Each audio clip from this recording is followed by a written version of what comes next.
Did you know that the #1 leading cause of death for children ages 1 to 4 is actually drowning?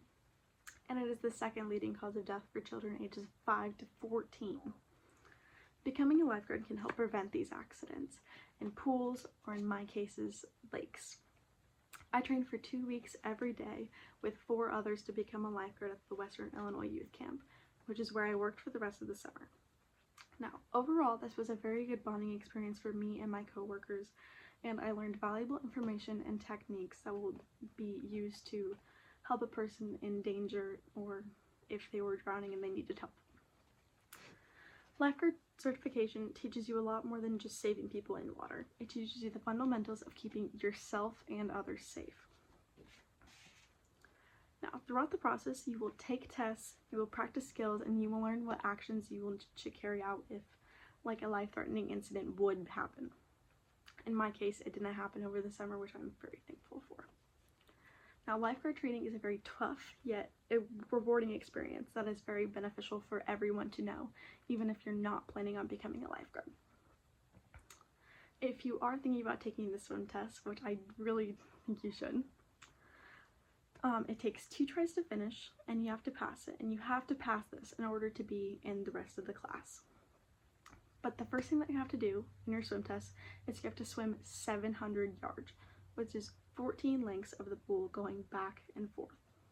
This is definitely the toughest part of the swim test because it takes 20 minutes, which if you're a non-professional swimmer like me, it's just swimming back and forth, but it's a very lengthy part.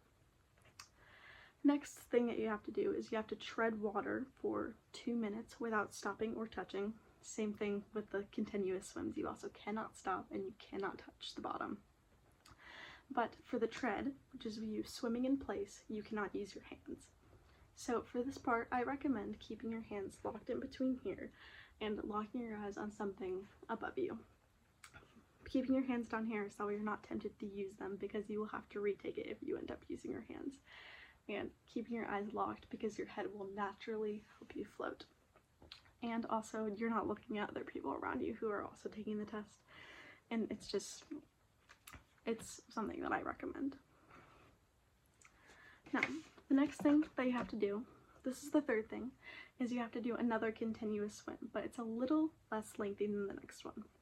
This one is a 400-yard swim, which is only 8 lengths of the pool, just going back and forth again, but it's a lot easier. The fourth thing that you have to do is you have to swim 20 yards into the deep end. You have to retrieve a brick from the bottom of the pool, which is 10 pounds, by the way. It doesn't feel that like much in water. It's a lot easier than it sounds, I promise. And you have to swim back and up, laying on your back with the brick on here, and you only are able to swim with one hand in under 1 minute and 40 seconds. Now, it doesn't sound like a lot of time, but actually me and my coworkers finished it in less than a minute. And the last thing that you have to do for the swim test is you have to dive into the pool and retrieve 3 rings. And then you have to bring them back, going in one breath and coming out.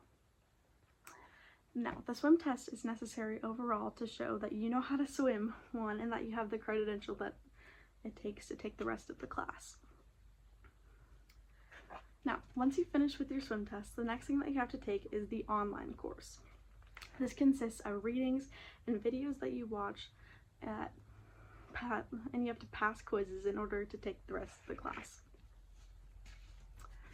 Our instructor gave us the login to the website that we used to take this as soon as we passed the swim test, which we were given 1 week to complete. And if we didn't complete all of the modules on time, that we were not able to participate in the class, meaning that the rest of the people couldn't take it because you have to have 5 or 4 people to do it. I don't remember how much it is. Overall, the online course takes about 24 hours to complete with 16 modules, meaning like 16 lengths of reading and quizzes and videos that you have to watch.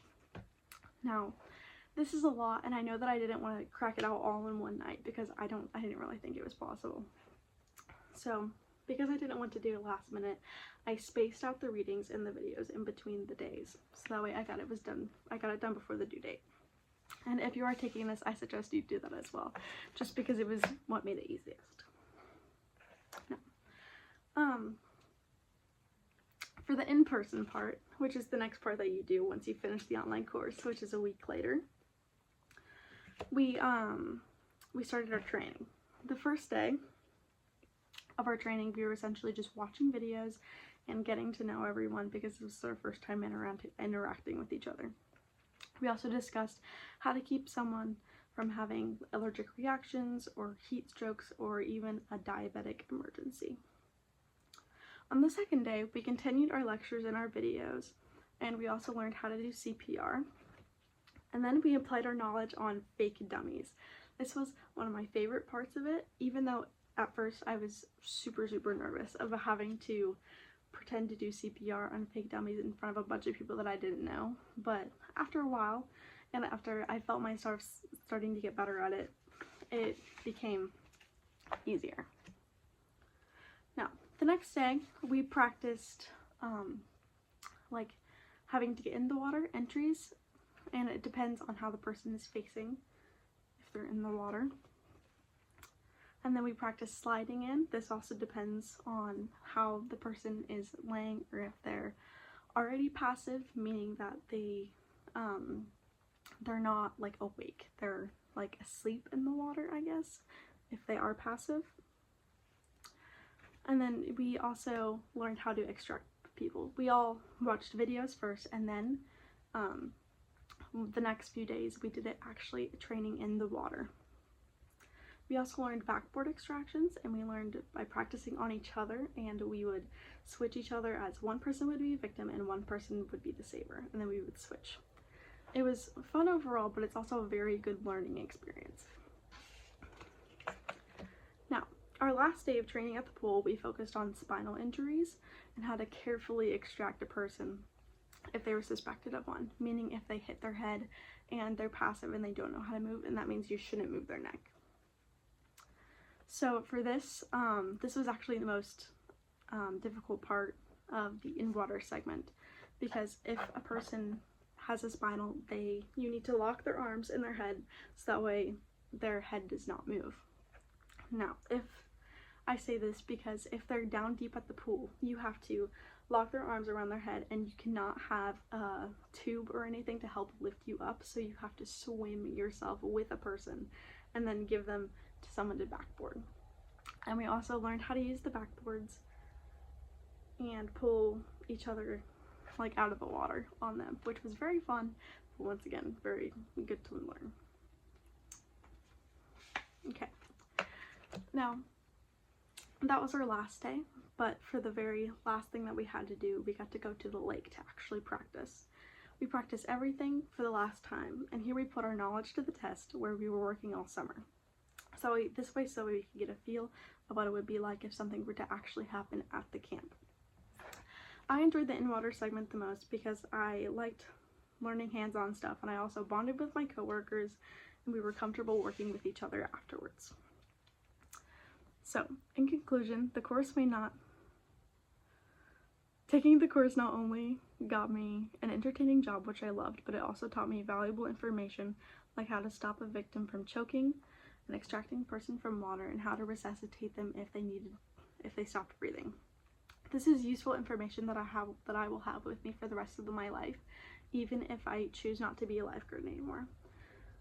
But I hope after hearing my speech that you will consider taking this lifeguarding course, because it's very very useful information to know, especially if this happened to somebody dear to you. That's the end of my speech.